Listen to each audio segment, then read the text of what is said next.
How many times have you stared at that snooze button as if it were the only friend you had left? You tell yourself that just 5 more minutes will heal your burnout, but in reality it only tightens the trap.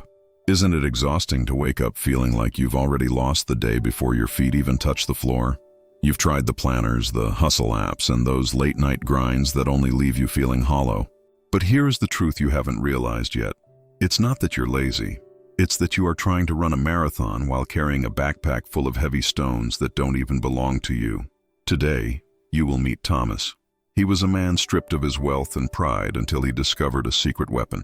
He didn't just rebuild his kingdom. He multiplied his time using an ancient logic that the modern world has forgotten.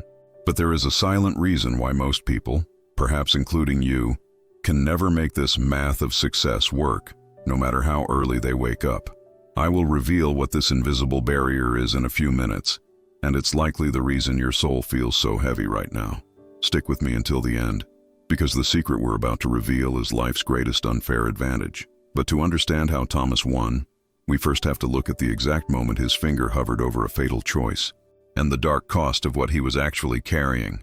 The digital clock glows with a cold, mocking blue light as Thomas's finger hangs mid-air, trembling like a leaf. It's 7:05, and the familiar jarring hum of the alarm cuts through the thick, stale air of his studio.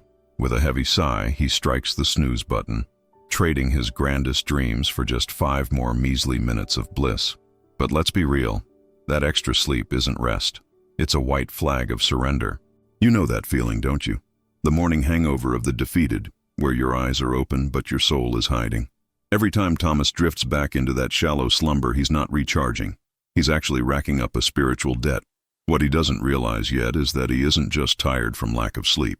He is exhausted because his spirit is crushed under the weight of stones he picked up years ago, expectations from others, and the guilt of past betrayals.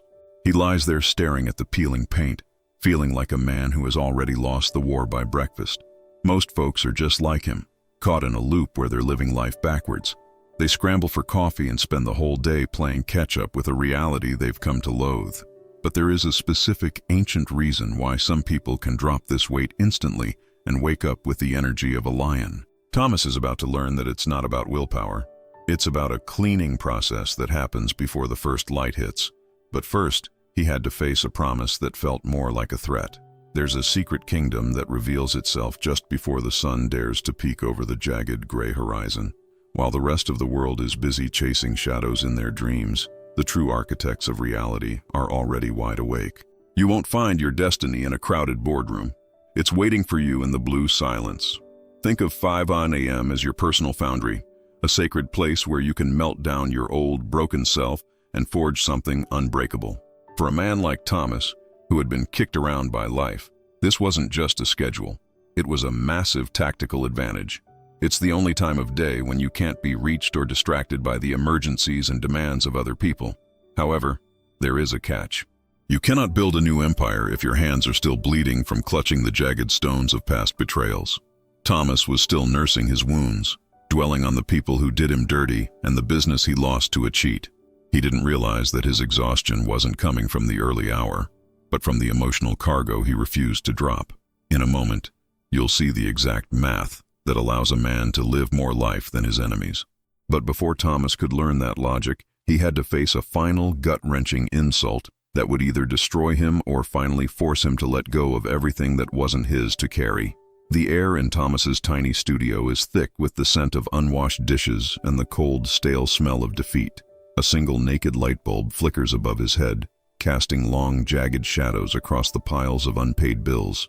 He sits at a scarred wooden desk, tracing the outlines of a business he once owned before it was stolen from him. It's that hollow, gut-wrenching feeling of being a king without a kingdom. But you see, Thomas's real problem isn't just the empty bank account. The truth is, his soul is drowning in a scarcity of focus because he is still carrying the weight of the knives people stuck in his back. Every minute he spends replaying that betrayal is a leak in his internal battery. Think about it. If you're spending 80% of your day angry at a ghost, you've only got 20% left for your craft. Thomas is essentially trapped in a prison of his own making, fueled by a resentment that's paying him 0 interest. He is trying to build a new skyscraper while his hands are still busy holding the burning rubble of his old house. Most people never escape this trap because they don't know how to identify which stones are theirs and which belong to the people who hurt them. But Julian is about to show Thomas that the key to infinite energy isn't caffeine, it's unloading the soul. But first, Thomas will receive a message that will push him to the absolute edge of his sanity. The screen glows like a toxic neon sign in the dim, cramped room, illuminating the bitterness etched on Thomas's face. It's a message from the man who stripped him of everything. A photo of a beach house bought with stolen dreams. That familiar hot surge of adrenaline hits his gut, but this time, the fire doesn't just burn, it starts to crystallize. He realizes with a chilling clarity that his current rhythm of grief is nothing more than a slow, agonizing suicide. Let's be honest, there's a point where your pain stops being a burden and starts being a choice you make.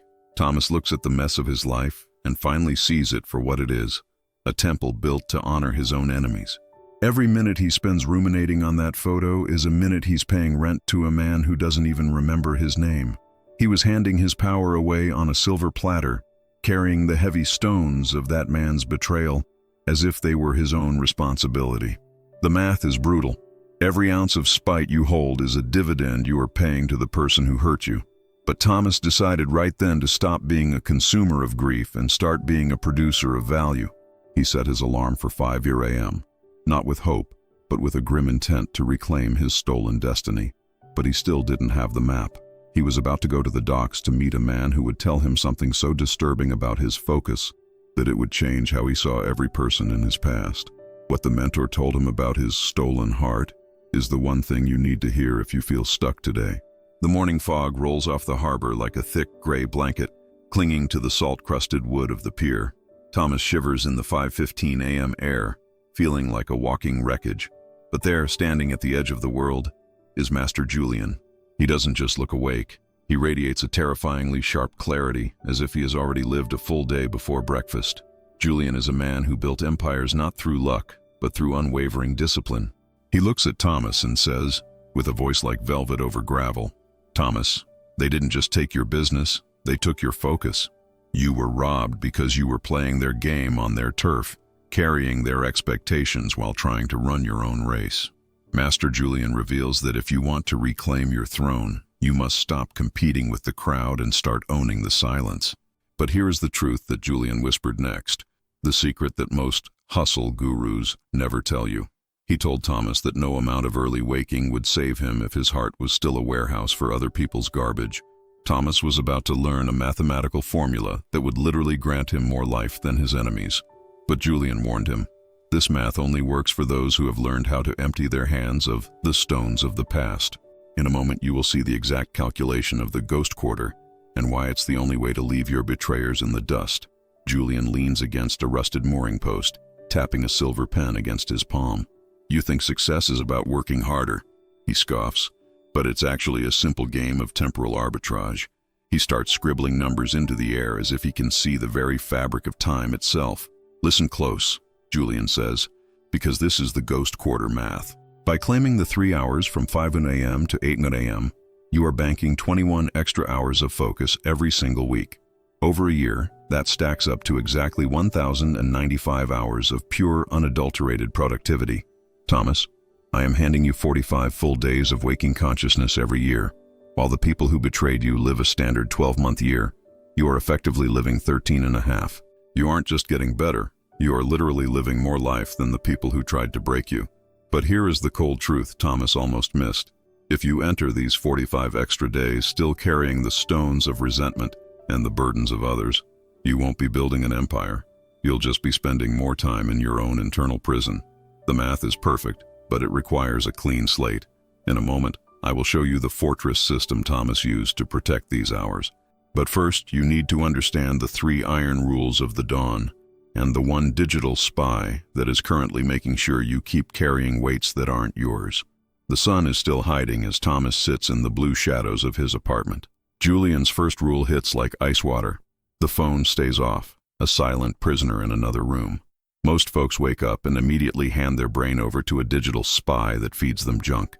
But Thomas is building a digital fast to protect his mind like a vault of gold. From 5 to 6, the room is a tomb of silence. This is the mindset purification hour. This is where he pours his white-hot anger onto paper until only clarity remains. Instead of drowning in resentment, he is finally draining the swamp of his subconscious. He is learning the hardest lesson of all, how to stop carrying the expectations and the stones of those who failed him. Then, from 6 to 8, he dives into high-value craft, mastering things like Python or complex management. He tackles the most terrifying problem first, killing the victim biology and replacing it with the heart of a champion. He is building a fortress that no one can touch. But why is it that even with a perfect schedule, some people still feel a crushing weight in their chest the moment they sit down to work? There is one specific stone, the heaviest one of all, that most people mistake for a virtue. If you don't drop it during this first hour, your fortress will crumble. In a moment, you'll see the war of the eyelids and the hidden breakthrough that happens on day 5. The first 7 days feel like a full-scale biological mutiny against your own ambition. When that alarm chirps, your brain screams that it's too cold and just not worth the hassle. It's a war of the eyelids, where the cozy blankets feel like a siren's deadly, tempting song. Thomas sat on the edge of the mattress, fighting the itch to just call it a day. Your mind is a master of disguise, dressing up laziness as a logical need for rest. But here is what most people don't realize. The reason it's so hard to get up isn't just lack of sleep. It's the weight of the stones you're still clutching under the sheets.